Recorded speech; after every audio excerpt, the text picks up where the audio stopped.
What's going on? What's going on? What's going on, people? Welcome back to another episode of Culture Cannabis, Cultural Cannabis. I am your host, Eric. And today we just have, one of our high stories, man. One of our chill, one of our laid back episodes where I'm just talking to y'all. And, just one-on-one talking. You know what I'm saying? Like, I'm just retelling the story. And hopefully you vibe with me. And it's kind of special because at the same time I'm traveling and I'm trying this very, very potent and kind of strong sativa brand called Chem Dog. And like, yeah. So anyway, without further ado, let's get started with let's get started with let's get started with the show. Let's get started with the story.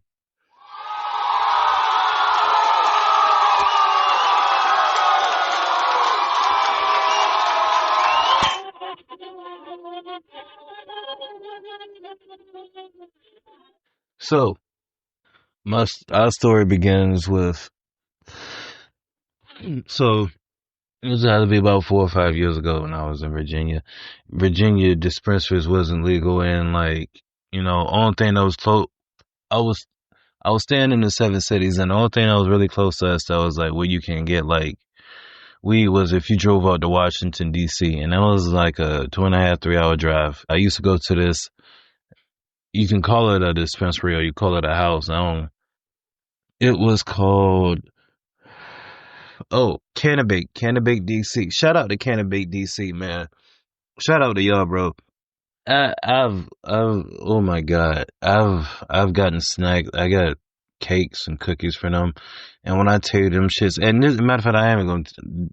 That is part of the story. So anyway, so this place was about 2.5 3 hours away. You know me, I just when I was like, you know what, let me just go try it. I was really tired of really going through dealers and shit like this, and it was one of those experiences that I really wanted to have.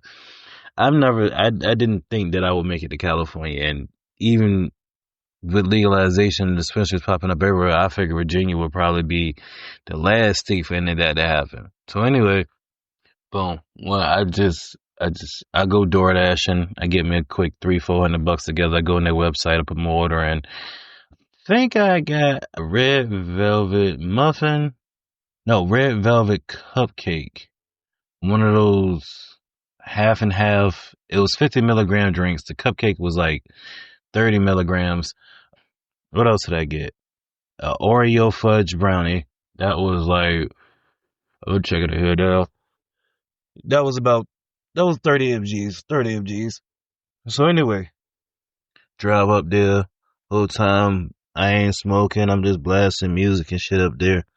Finally get up there, let them know I'm up there. Blah, J, blah. Oh, by the way, I got weed too because I'm taking a twin. I know what y'all saying, bro. You taking 2.5, 3.5 hours? Nah, I got some good smoke as well. So I get it, and I take one, and I'm just like, bro, I don't feel a motherfucking thing. Like I don't feel shit. It's been like 10, 15 minutes. I'm like, I don't feel shit. So this was after I had ate the Oreo fudge brownie, and I was just like, you know what? I'm gonna fuck around and eat the cupcake. So I ate the red velvet cupcake, and I felt the little, you feel little dimples in your head as you start to elevate. But I wasn't prepared for what was going to happen next. And what happened next was like very, very crazy. So anyway, so on this ride from DC back to the seven cities, this was like 2.5 3 hours. So all in all, in total, I drove about 6 or 7 hours in one day just to get this product. So I get the product, boom. Um, I eat the product, what up?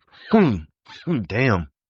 Yeah, pardon me. This is so fucking gas. I think I've hit the key part of that, man. This shout out to Chem Dog, bro, and shout out to Summer Rosa Farms, man. That's the company I got. That's the company. Well, I picked it up from the Cake House. Shout out to Cake House again. Summer Rosa's the brand that they sell in the Cake House.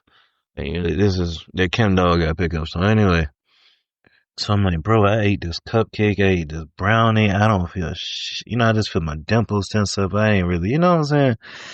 So then, I go to the store, I grab me a bev or whatever, grab me a water. You gotta have that H2O. So anyway, I, I'm driving and shit, right? And like, I hop on the road and then so I look down at my phone. And then as soon as I looked back up, I felt like I got dragged into a Looney Tunes movie. Nigga, I felt like I was in Space Jam. When I tell you everything was bright eyed, everything was sunny, everything was bright pictured out. And by that point, I realized I fucked around and found out. I fucked around and found out. So that whole drive was crazy because I was so fucking high. I called my mom every hour, let her know that I was on the way back home. And I got home and I immediately crashed. I was tired. I was high. I was all the above. I made it home though. Like you heard me say, I made it home. That shit was crazy. That was a long ass drive. That flowing through traffic, still trying to pay attention to the speed sign, still trying to make sure you drive.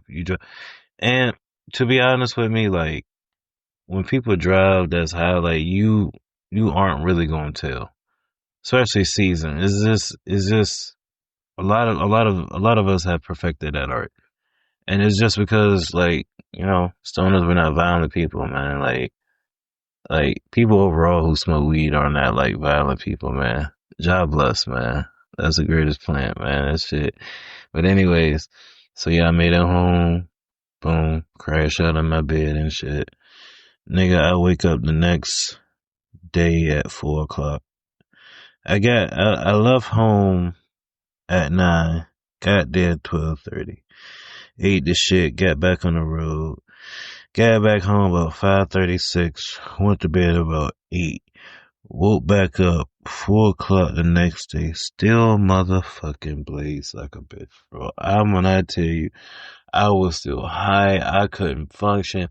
Nigga, but I was responsible. So I was responsible. And don't worry, y'all. I had babysitters. I was fine. You ain't worry about that shit.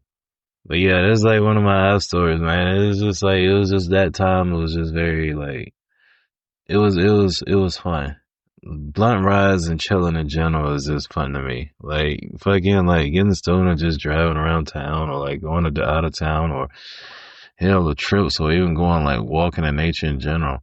It's just I know experiencing not being I know that's a thrill in itself, but this is a real eye opener. Like it feels like you're connected. It feels like you feel and you breathe in everything better. You get a better sense of it. You feel your pineal gland. Like all this other stuff that's, that's to me, honestly.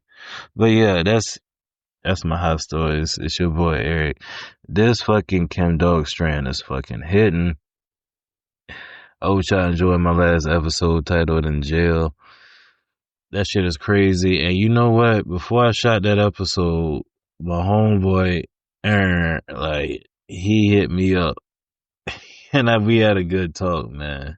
Yeah, I'm gonna have him on the show too. I'm gonna have some people on the show, man. This thing, I want us to get international. I want us to get global. I want us, all across the nations. Like, bro, I want everybody to be put on, if that makes sense. But anyway, like I said before, I'm your boy Eric. This is Culture Cannabis. Y'all enjoy the rest of your day. And please, please, please, just keep tuning in, keep staying in, keep with the faith, keep with the love, keep listening, keep spreading. Love y'all. And we're going to do special things. I see it's real big. And I know it feels like I'm yammering at the end, but it's Chem Dog got me yammering. So I'm going to go get up out of here. Peace.